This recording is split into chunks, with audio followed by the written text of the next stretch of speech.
इतना प्यार करने वाले लोग, इतनी अच्छी फैमिली मैंने नहीं देखी। क्या जरूरत है तुम्हें रजा को परेशान करने की? क्योंकि मुझे सल्लू से शादी करनी है। उमर पर यकीन करने का दिल नहीं कर रहा। आयजा, वो तुम्हें एक बार धोखा दे चुका है और वो दोबारा भी धोखा दे सकता है, क्योंकि वो ये जानता है कि तुम बहुत मासूम हो। ऐसी लड़की को मैं अपने घर की बहू हरगिज़ नहीं बना सकती, जिसके घर वालों ने किसी का घर उजाड़ दिया हो, किसी को धोखा दिया हो। अपनी बेटी को हासिल करने के लिए अगर उसने कभी भी कोशिश की तो मैं उसका साथ दूंगी, क्योंकि मोहब्बत में हमेशा हासिल करना ही नहीं होता, कभी कभार आपको देना भी पड़ता है।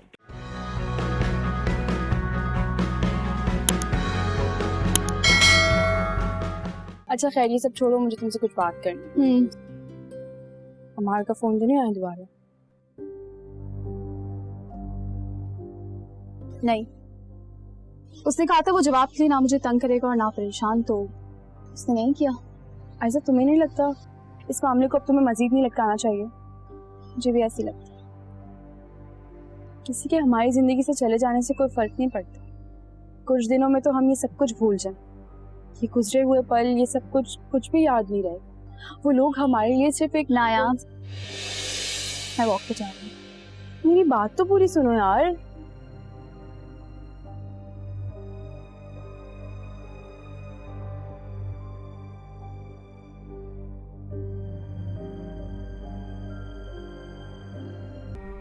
निदा को देखने यहाँ लोग आ रहे हैं और आप लोगों ने मुझे बताया भी नहीं। वो तो निदा ने मुझे बताया।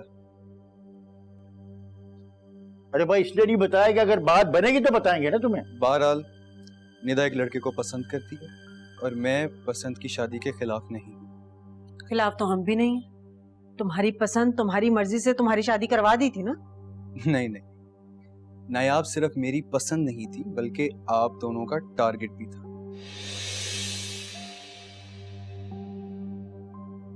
छोड़े, मैं इस बारे में बात नहीं करना चाह रहा, मैं सिर्फ निदा के बारे में बात करना चाह रहा हूँ। कौन है वो लड़का, क्या नाम है? सुहेल। उसके पास कोई ढंग का काम तो है नहीं। हाँ, लेकिन मेहनती तो है ना। ठीक है, अभी स्टॉल लगाता है, कल को दुकान भी ले लेगा। जब दुकान खरीद लेगा ना, तब रिश्ते के बारे में सोच लेंगे। हमारी बेटी कोई बूढ़ी नहीं हो रही, उसकी उम्र नहीं निकली जा रही, समझे? आप लोग निदा की शादी इसलिए करना चाह रहे हैं ना कि कल को नायाब या उसके घर वाले हमें किसी नई मुसीबत में डाल दे तो निदा ना फंस जाए, यही वजह है ना? सोचा तो ऐसे ही था, लेकिन अब तो फिर ठीक है, उसके घर वालों को बुलाएं, बातचीत करें, क्या पता हमसे मुख्तलिफ हो। क्या मतलब? मतलब लालची ना हो हमारी तरह।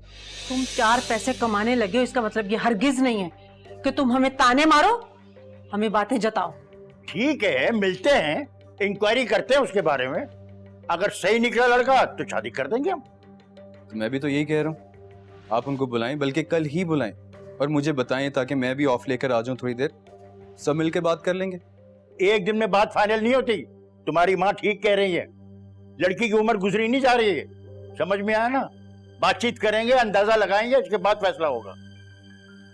आप लोग अपनी तसल्ली कर लें, मैं तो उससे बाहर भी मिल सकता हूँ। ठीक है। ठीक है, फिर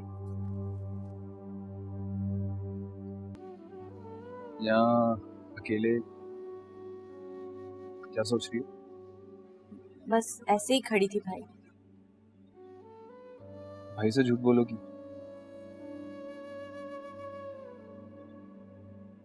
जानता हूँ तुम परेशान हो, तुम्हारी परेशानी की वजह भी जानता हूँ, इसलिए तुम्हें ये बताने आया हूँ कि तुम्हें परेशान होने की जरूरत नहीं है, तुम्हारा भाई है तुम्हारे साथ। पता भाई, मुझे ना अपनी किस्मत से डर लगने लगा है। अगर मुझे भी मेरे हिस्से की मोहब्बत ना मिली तो? इस बार ऐसा नहीं होगा, मैं होने नहीं दूंगा। एक बात अपने जहन में बिठा, हमारे साथ जो भी माजी में हुआ उसका हमारी किस्मत से कोई लेना देना नहीं था, वो हमारी लालच थी जो हमारे सामने आया। ये मेरी बात याद रखना, अपने मफाद के लिए की गई मोहब्बत का अंजाम हमेशा हमेशा जुदाई होता है।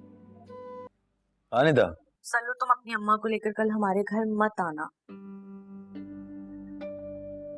क्यों निदा, कोई बात हुई है क्या, या तुम ही नहीं चाहती कि मैं? मेरे चाहने या ना चाहने से कुछ नहीं होगा सल्लू। मैंने तो भाई से भी बात कर ली है, वो भी मान गए हैं। तो फिर प्रॉब्लम क्या है? प्रॉब्लम सिर्फ तुम्हारे काम का है सल्लू। जो तुम काम करते हो वो लोग वो काम को एक्सेप्ट नहीं कर पा रहे, और कुछ नहीं।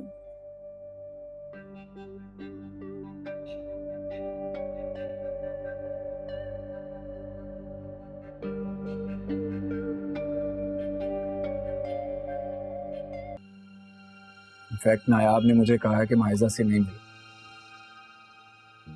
और ये भी कहा है कि आयजा मेरे हक में फैसला नहीं देगी। देखिए, बहनों की मोहब्बत पे तो बिल्कुल शक नहीं किया जा सकता, और आयजा की फैमिली और बहनों की आपस में जो मोहब्बत है उससे तो आप बाखूबी वाकिफ हैं।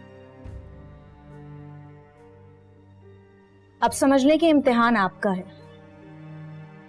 सच्चे होंगे तो जीत जाएंगे, और अगर फिर से झूठ बोल रहे हैं आप अपनी गर्ज के लिए या फिर अपनी फैमिली के लिए, धोखा देने का सोच रहे हैं, तो फिर आपके हक में आयजा का फैसला नामुमकिन है। अल्लाह करे ऐसा ना हो। इसीलिए तो मैं चाहता हूँ कि आयजा जो भी फैसला करे वो खुद करे, ना कि किसी के प्रेशर में आके या किसी की बात मान के। इसीलिए मैं आपके पास आया। तो क्या आप उसे वाकई खुश रख पाएंगे जिस खुशी की वो हकदार है? मैंने अल्लाह से और खुद से वादा किया कि मैंने आयजा को जितने दुख दिए उससे कहीं ज्यादा खुशियों से वापस लौटाऊंगा। उसकी आंख में कभी आंसू नहीं आने दूंगा। देखिए अमार, जिंदगी में अच्छा बुरा हर इंसान के साथ है,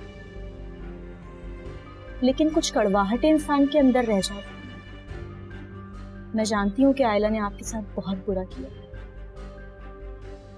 और शायद अब तक तो आपको उससे नफरत भी हो गई होगी, लेकिन उसके पास आपकी बेटी है,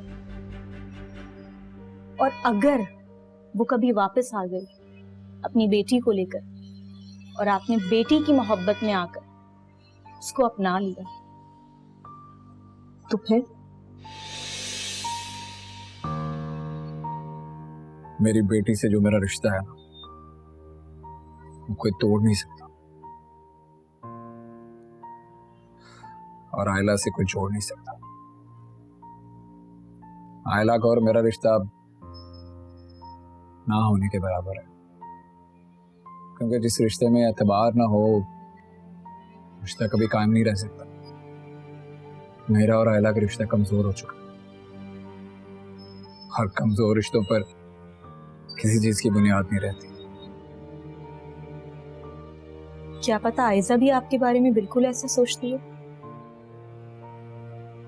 और फिर आप में ऐसा क्या है कि वो अपना फैसला बदल दे आपके लिए?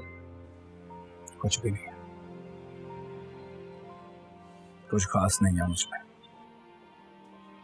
बस एक यकीन है, और वो है मेरा अहद, आयजा को हमेशा खुश रखने का अहद, कभी पुरानी गलती ना दोहराने का अहद। अगर आयजा ने मुझे माफ कर दिया तो ठीक, और अगर ना किया तो समझूंगा आखिरत की सजा भी काट रहा हूं। मैं आई कम इन सर? अब जी जी प्लीज। जी सर, आपने बुलाया मुझे? कम से कम आप तो मुझे सर कह के ना पुकारें। इस प्रोजेक्ट के हेड हैं आप, तो उस लिहाज से तो मुझे आपको सर ही कहना चाहिए ना। Asad, very simple. अच्छा ये बताइए कि कॉफी लेंगी? श्योर।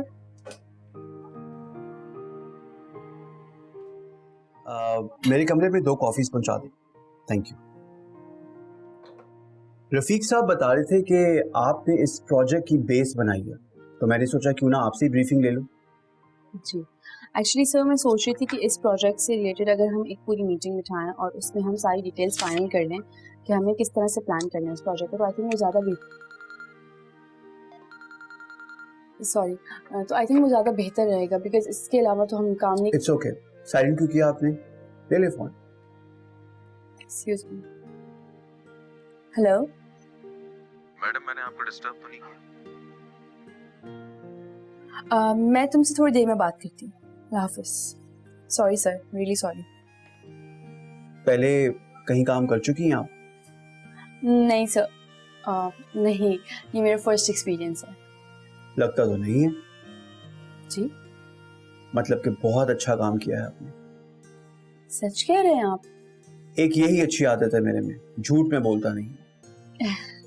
असल में मुझे अंकल ने कहा था कि मैं आके आपके। वेट अ मिनट, अंकल कौन? सिया अंकल? यानी कि बॉस आपके अंकल हैं? जी, एक्चुअली मेरी सिस्टर जो है वो उनकी बहू है। यू मीन तैमूर की वाइफ? जी। I am so sorry, I am actually very very sorry. Taimur मेरा बहुत अच्छा दोस्त था और बहुत ही जीनियस, बिल्कुल आपकी तरह। आप मेरा मजाक उड़ा रहे हैं? हरगिज़ नहीं, हर औरत और हर लड़की की बहुत इज्जत है मेरी नज़र में। एनीवे, मुझे ये बताएं कि आपका MBA कंप्लीट हो गया? जी, हो गया कंप्लीट। आई सी। तो इसके अलावा क्या हॉबीज हैं आपकी? कुछ भी नहीं, बस फैमिली को टाइम देती हूँ। That's it। बहुत अच्छी बात है, फैमिली को जरूर टाइम देना चाहिए।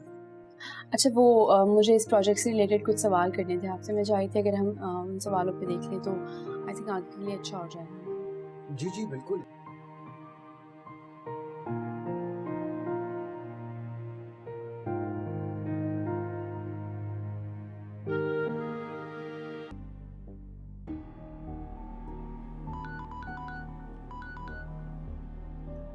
हाँ विशाल, कहाँ हैं आप? ऑफिस में। ऑफिस में कहाँ? अपने रूम में हूँ। क्या हुआ, क्यों पूछ रही हो?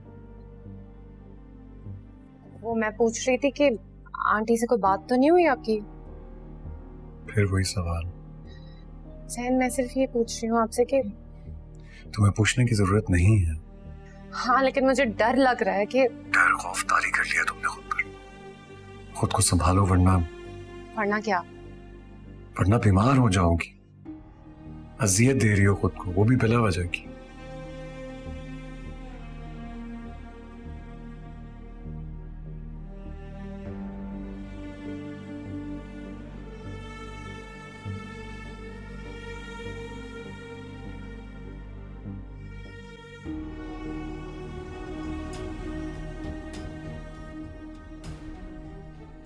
क्या करूँ, किससे बात करूँ, किसे बताऊँ?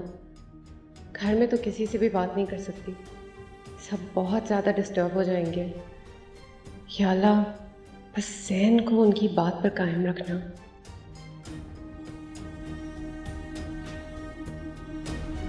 Subscribe and press the bell icon to watch the latest dramas.